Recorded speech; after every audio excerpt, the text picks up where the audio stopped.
article for them. My first article I wrote was about how to do a farmer's walk properly. It's still up on the website because I just, I want to get my hands into writing. That was one thing. It's kind of funny when I look back on this now. There's a couple things I never thought I would do. One is be a writer. If you would have said to me in college that I'm going to be a writer for anything, I would have been like, absolutely not. I'm a terrible writer. I'm still not a very good writer. I'm still trying to, get better at perfect my grammar, which is a work in progress. But I never would have thought I'd be writing. That's for sure. But I always wanted to. So it was one of those things. I was like, all right, I gotta get out of my comfort zone. Let me give this a shot. So I wrote an article for them on the Farmers Walk, and they posted it. They turned down some articles that they're not good enough. So that was really, really cool. Like, wow, I have an article up on it. Yes, that's awesome. Yeah. So that's how it started. I had one article up in there, and then I did the Arnold, and then I think it was like 5 or 6 weeks later, I did a powerlifting meet, which was, it's pretty close together, but I was like, I want to do some buddies of mine that were here. And that was the first meet I deadlifted 800 pounds at. Okay. And then that day, when we posted that lift, the lead, I forget the title of it, the guy who runs the whole column and everything, calls me. He's like, hey, really would love you to write an article about how you got to deadlift 800 pounds like that. And I was like, oh, cool, okay. And so I was like, all right. So I took a little bit of time and I wrote out how my training was and what I did and the whole product I told you about. Hey, I pulled 700 here. It took me 3 years to get to work up to this point. The whole process of how I got there and some injuries from and all that. And they loved the article and they put it up there and everything. And then they offered me to be a columnist. So yeah, it was very cool. I was just kind of like, wow, I'm going to be a writer for Elite FTS. This is the site that I got into powerlifting because of it and read these articles and always watched the videos, and I always wanted to be a part of it. And it was just kind of cool how it worked out that way. And now I am. That's cool. Yeah. It gives you a chance, I think, when you're writing articles. It's one thing to write programming and to lay it out there and make adjustments as you need to, listening to your client's needs. But when you actually have to sit back and reflect on how you got there, and then translate that over, because it's always different for everybody, when it comes to training in a lot of ways. But you now have to sit back and analyze what you did and pick it apart to make it into an article. I think people think it's just as simple as sitting down and writing, we did this. Well, yeah, okay, it's going to be a boring article. Yeah, I like to use, when I write, because a lot of my articles I've written, and this is everyone's articles almost, they've all been, the topics have been covered in the past. It's pretty hard to come up with something totally original at this point with so many fitness articles out there. Yeah. So when I write something, I'm trying to think of an example. I had a popular article on ESS about how to use kettlebells for strongman.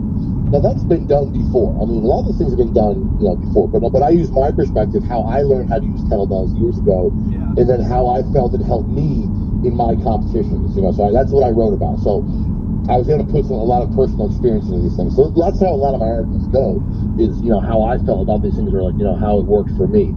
Because it is tough to be like, because I have a new article that's due every single month.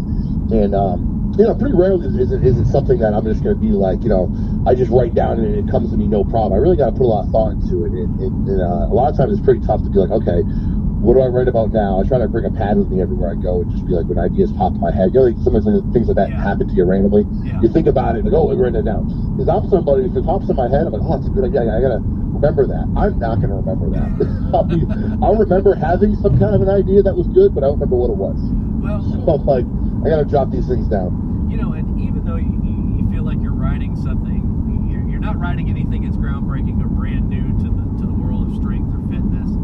But you never know when you're going to hit that one reader who is going to have never read an article like that before, because we're always getting, you're always getting people introduced to the sports. You always get that one person who has never read an article on how to use kettlebells for strongman training, or they've read an article on strongman training with kettlebells but didn't get much from it. But the way that you did it, or your approach to it, was like, oh, that makes sense. So, yes, it's like all exercises are all made up. But, even with as long as I've been doing it, there's so many exercises that I have forgotten about that I'll see it on the social media, or I'll see it in an article that I'm reading going, shit, I haven't done that lift in a long time. I wonder how that's going to affect me now, 10 years later. Yeah, because that is so true, actually. Because there's plenty of times where I've written an article where I'm not sure how it's going to do, and I'm like, it's said before, but like I said, at least it's my experiences. And I'll get messages from people like, oh wow, I never thought of that. I've done this, it really worked well for me, and I'm like, oh wow, it's really cool.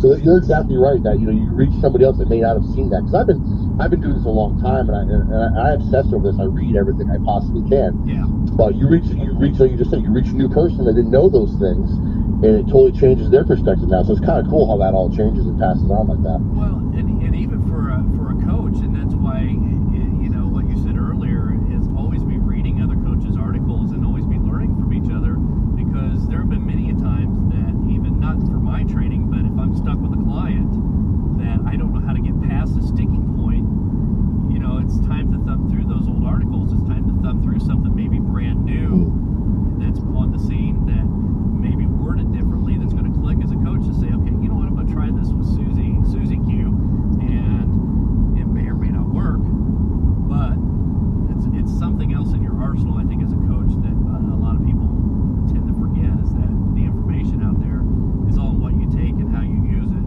but there's plenty of it. Yeah, it's like my friend would always say, you just have more tools in the toolbox for you to use. Yeah. Yeah, so that's why. Yeah, if you love training people, if you love training and all this, you should want to read as much as you can. And I'm sure you do too. I spend a lot of time on YouTube watching how-to videos. Like I know how to clean and press a log. Yeah. But if someone puts out a video on it, I'm like, oh, I'm gonna check this out. Maybe I'll pick up a new tip on it that I didn't know before. Right. Well, and it all goes back to the squat. Nobody squats the same. Well, nobody clean and presses a log the same because your leverages are all different. Yep. So how is it a short person can clean a log more effectively than a tall person, or a tall person more effectively than a short person, depending on how they're built? But yeah, it's actually funny. So my friend had Big Z at his gym for a log press seminar. Yes. And he's a monster. So the way he cleans a log and the way it sits on his chest is a lot different than some girl who's 120 pounds. Yeah. That doesn't have a big belly and can't have the log sit like that. So it's a lot different. And they were just saying how for him he's like, oh, you sit down, you put on your belly and pop it right up. It's like, well, for her she doesn't have that belly, so it's a little different. It's a total different technique for something like that. But even in the clean position, if you have a massive upper chest, it's a lot easier to sit that log on there. And I learned that because when I used to cut weight. I weigh 275 now, but I used to cut down to 231 when I would do middleweight semis. I remember I had a max log, and I went from 270 to 231. I did that in 8 weeks, which was absolutely miserable. Yeah, no kidding. But it totally changed the leverage of my body, like the way I cleaned the log and I pressed it. Yeah. The cleans, I had a little bit more padding when I was 270, so it was a little bit easier to clean. Now the clean's harder, so I had no belly at all. But it's the same way it would sit on my chest. I used to have I had bigger shoulders and a chest, so the log would sit better. I lost the weight, so I ended up doing horrible in the contest. I think I barely pressed 300 pounds because it was like everything was so different from what it was when I was bigger. So I was knocking out a lot heavier weight, and I was like, oh yeah, I'll be ready. And I did a drastic weight cut, which was my first mistake, of course. But it was interesting how my leverages just totally changed with that weight cut. Well, and you brought up something that just hit my mind here. Is when you're talking about bodybuilding and then you go into a power sport like strongman or powerlifting, and this is actually a related question to how our bracing system works. And I felt that once I learned how to properly brace my abdominals, I increased my abdominal girth, my core girth, which then in turn made it a lot easier for me to clean things like axles and hooks. Yeah, big difference when you learn how to do that. And if you ever, watch, I'm sure you follow Duffin stuff. Duffin has a lot of great stuff on how to breathe the brace. Oh yeah, and that's what changed my thought. Not for Strongman, but just in general, that really helps. Well, and that's what because I look at everybody who sometimes struggles on cleaning an axle bar, for example, and when they clean it and it lands right on their belt. Well, we all know that you can't launch it off your belt. You now have to pinch what limited belly fat you do have in between your belt and the axle just to make it look like there's clearance. Yeah, hurts like hell too. Yeah, it does. And, actually funny because the first time I ever did a continental on axle. Now I had no one. This was back when there wasn't anything on the internet about this stuff. I had just seen ad contests, and I got an axle. I had no idea what I was doing. So, I remember it was like, I don't remember the weight, maybe a little over 200 pounds. I was double overhand to get to a certain point. I was like, oh, let's try this contest thing. It looks kind of funny. And I was wearing those Under Armour like polyester shirts that just doesn't grip, just super slippery. But I didn't know that's how it works. I mean, that was the kind of shirt you wore about it. This is when I first started. Yeah. And I remember I tried cleaning this friggin' axle so many times, staggering my grip and popping up to my belly, and it just right off me every single time. I was like, how the hell do people do this? Right. So, I was like, all right, I don't know, all right, moving on. All right, move on. And then I tried it the next week, I had a cotton shirt on, I tacked my shirt a little bit, and then I did it again. I remember the video of my Facebook, way, way back, if I ever did. It was 300 pounds, and I get it to my belly, no problem. I pop it up and I press it, and I was like, oh, that was a lot easier. I was like, what was it? And I'm like, what did I do different? And then I'm like, oh, it's the shirt. So now, I know when I'm pushing people, they do the log press or whatever else, and they have one of those, slick shirts on. I'm like, oh, it's not going to grip. You can't have a log or an axle sit on that. So I started trying that. I learned that. So I never forget that day. I was like, man, why can't I do this? What is wrong with me? And that, all because of the shirt. Well, and that's the thing that you learn as a veteran strongman. You can look at a younger competitor and go, you need to change your shirt now. Yeah, I do that all the time. And people have a log and they can't clean it or an axle. That's the reason why. I'm like, oh, I've been there before. And the one thing I thought was funny is, you talk about sharing wisdom in the sport. It was Derek Devon who told me one time. He goes, one of the key secrets to log, axle, and stones is spray tack underneath your shirt. Absolutely. And I'm like, what? That just sounds painful. And he goes, well, yeah, it's not comfortable, but your shirt's not going to slide. Yep, I'll tell you another funny story. So my first time at the Arnold, I did ASM as a middleweight, and I qualified for the Arnold as a heavyweight, which is really cool. It's great, these Arnolds. And I made the third day. So as I'm doing now. So top 10 makes the third day. So it's a pretty big deal for me. I went to the Arnold that time, being like, hey, I'm just gonna have fun, get my ass kicked, whatever, but I'm gonna have a good time. And I ended up making the third day, which was huge for a lightweight pro.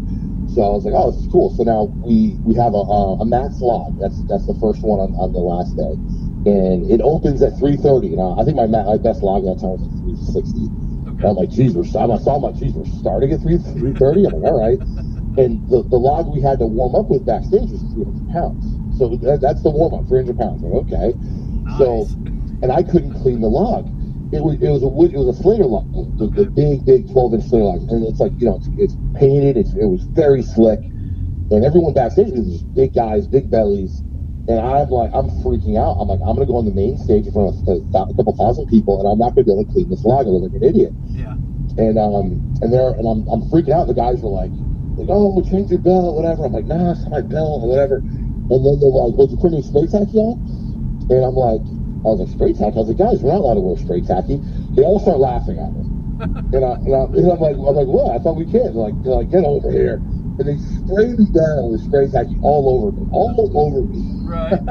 The whole back room smelled like spray. I'm like, all right. And then of course, I cleaned the log, no problem, and I can warm up, and I'm fine. And I actually ended up picking I did 3:30, then I ended up picking 3:50 in the main stage, which is really, really cool.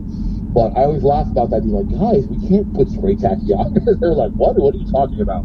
We all wear spray tacky. Yeah. So that was when I learned about using spray tacky under the shirt, like you just said. It's funny, we're talking about cleaning the Slater log, and I think this is just a little bit of geekness that goes on with, sometimes reading too much. But I think a lot of people fail to recognize that the wooden logs are actually a lot harder to clean than the metal fiber logs. Oh, huge. Yeah, I have two wooden logs. I really do want a 12-inch log here.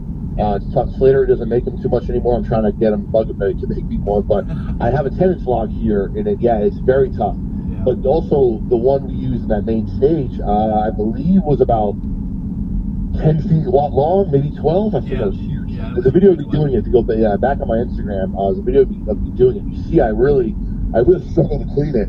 And once I get up there, it's fine. But yeah, cleaning that log, the size of it, and then, like you just said, how slick it is, it's definitely a lot harder. That's what impressed me so much. I really saw the Arnold that they had in was it California? Yeah, they had it in California. Yeah. Where what's his name? He vipered at 385 for 3 reps. Kielskowski. Yeah, Kielskowski. Yeah. Man, that was crazy. Yeah. Everyone's struggling with it. The first one he does, it's like an empty log. Bang, fires Yeah. the gun up. That was